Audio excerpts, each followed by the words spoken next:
নমস্কার, আমি তনুশ্রী অধিকারী, আপনাদের physiotherapist, yoga therapist and yoga trainer. আমাদের YouTube channel yoga for health in বেঙ্গলিতে আপনাদের সবাইকে স্বাগত।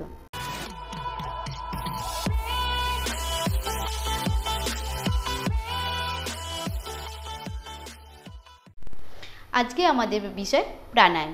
আমি প্রথম পার্ট 1-এ প্রাণায়ামের 5টি বিষয় সম্পর্কে আলোচনা করেছি এবং প্রাণায়ামে কী কী উপকার হয় সেই বিষয়েও আমি বলেছি।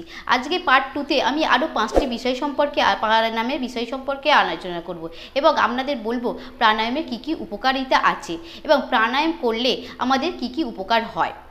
আমাদের প্রথম প্রাণায়াম হচ্ছে ভস্ত্রিকা প্রাণায়াম, অর্থাৎ কামড়ের হাঁপড়ের মতন আমাদের ফুসফুসকে সংকোচন ও প্রসারণ করতে হবে। যে কোনো ধ্যানাসন বা পদ্মাসনে বসে প্রাণায়ামটা করতে পারেন। যাদের নিচয় বসতে অসুবিধা হয় তারা চেয়ারে বসে এই প্রাণায়ামটা করতে পারেন। প্রথমে নাক দিয়ে নিঃশ্বাস নিয়ে দ্রুত আমরা মুখ দিয়ে নিঃশ্বাসটাকে ত্যাগ করে দেবো। এই প্রাণায়ামটা করতে হবে এইভাবে।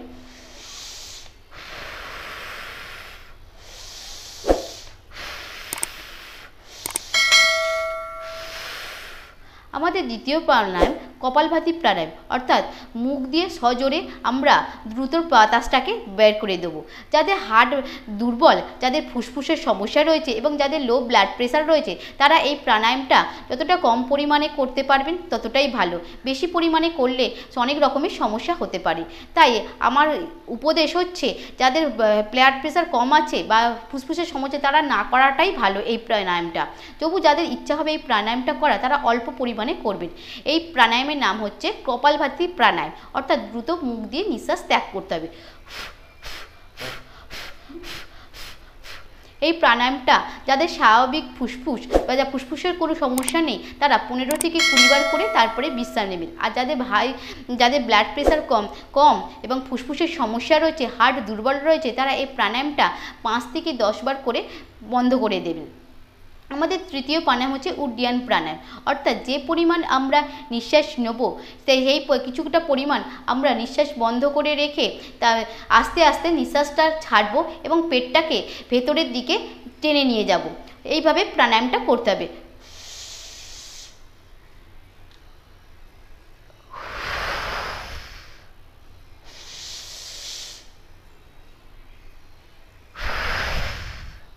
এইভাবে প্রাণায়ামটা 15 থেকে 20 বার করার পর আমরা শবাসনে বিশ্রাম নেব। আমাদের পরবর্তী প্রাণায়াম সূর্যভেদ প্রাণায়াম, যাকে আমরা অনুলোম বিলোম বলে জানি। প্রথমে ডান হাতের অনামিকাকে বাঁ হাতের নাকে চেপে ধরতে হবে এবং আমাদের ডান হাতের বৃদ্ধাঙ্গুলোকে ডান নাকে চেপে ধরতে হবে, আর আমাদের মিডল ফিঙ্গারকে ডানা কপালেতে রেখে দিতে হবে। প্রথমে বাঁ নাক দিয়ে নিঃশ্বাস নিয়ে তারপরে ডান নাক দিয়ে আমরা নিঃশ্বাসটা ত্যাগ করব। আবার বাঁ নাক দিয়ে নিঃশ্বাস নিয়ে আবার ডান নাক দিয়ে নিঃশ্বাস ত্যাগ করব। এই প্রাণায়ামটা করতে হবে এইভাবে।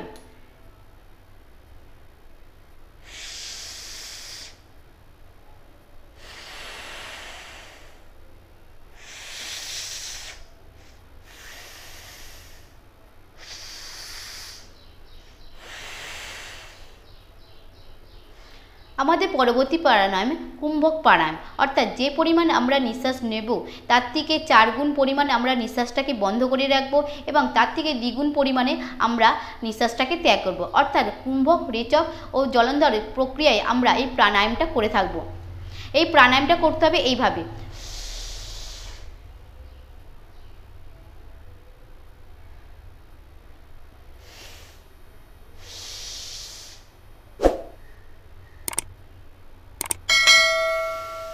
অর্থাৎ আমরা যদি 5 গুনতে গুনতে নিঃশ্বাস নিই তার 4 গুণ মানে 5 গুণ 4 মানে 20 গুনতে গুনতে আমরা নিঃশ্বাসটাকে বন্ধ রাখবো এবং 2 গুণ পরিমাণে নিঃশ্বাসটা ত্যাগ করবো, অর্থাৎ 5 গুণ 10, অর্থাৎ 10 গুনতে গুনতে আমরা নিঃশ্বাসটা ত্যাগ করব। এইভাবে আমরা প্রাণায়ামটা করব। আজকে আমি প্রাণায়ামের 5টি বিষয় সম্পর্কে আপনাদের সামনে আলোচনা করলাম। এই প্রাণায়াম করলে কি হয় সেটা আমি আজকে আপনাদেরকে বলবো। প্রাণশক্তিকে সতেজ করার জন্য প্রাণায়ামে খুবই উপকার। প্রাণায়ামের উপকারিতার তুলনা কোনোভাবেই হয় না। প্রাণায়ামের ফলে আমাদের শ্বাস প্রশ্বাস সঠিক পরিমাণে হয় বলে আমাদের ফুসফুসের যাবতীয় সমস্যা থাকে সেই সমস্যাগুলো দূর হয়ে যায়। প্রাণায়ামের ফলে আমরা সঠিক পরিমাণে নিঃশ্বাস গ্রহণ করতে পারি এবং সঠিক পরিমাণে নিঃশ্বাস ত্যাগ করতে পারি বলে আমাদের শরীরের মধ্যে সঠিক পরিমাণে অক্সিজেন আসে এবং সঠিক পরিমাণে কার্বন ডাইঅক্সাইড আমাদের দেহ থেকে বার হয়ে যায়। প্রাণায়ামের ফলেই আমরা আমাদের হৃৎপিণ্ড হৃৎপিণ্ড ভালো থাকে। প্রাণায়ামের ফলে আমাদের যে স্নায়ুতন্ত্রগুলো রয়েছে সেইগুলো সঠিক পরিমাণে কার্যকারিতা ঠিক মতন হয়ে থাকে। প্রাণায়ামের ফলে আমাদের যে বায়ু প্রকোষ্ঠগুলি আছে সেই বায়ু প্রকোষ্ঠগুলি সক্রিয় হয়ে ওঠে এবং প্রাণায়ামের ফলে আমাদের স্নায়ু বা মানসিক যে সমস্ত সমস্যা রয়েছে সেইগুলো দূর হয়ে যায়। প্রাণায়ামের ফলে আমরা সঠিক পরিমাণ অক্সিজেন এবং কার্বন ডাইঅক্সাইড গ্রহণ ও বর্জন করি বলে আমাদের দেহের মধ্যে পরিপাকতন্ত্র সঠিকভাবে কাজ করতে শুরু করে। আমরা এই প্রাণায়ামের ফলে আমাদের অনেক উপকার হয়।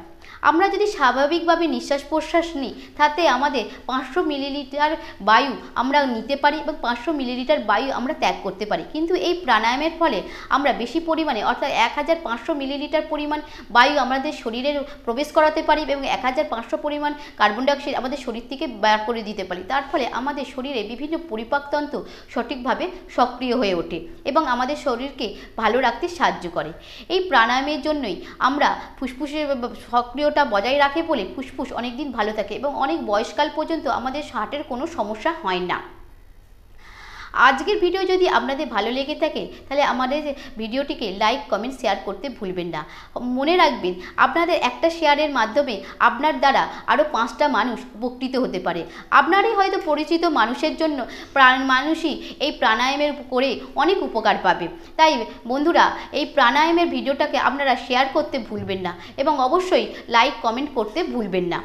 আপনাদের যদি কোনো বিষয় সম্পর্কে কোনো প্রশ্ন থাকে সেই বিষয় সম্পর্কে আমাকে কমেন্ট করতে ভুলবেন না। সেই বিষয়ে নিয়ে আমি কোনো ভিডিও করতে বা সেই প্রশ্নের উত্তর দিতে আমি অবশ্যই চেষ্টা করব। আজকের আমাদের চ্যানেলটিকে সাবস্ক্রাইব করে পাশের বেল আইকনটি প্রেস করে দেবেন। ধন্যবাদ।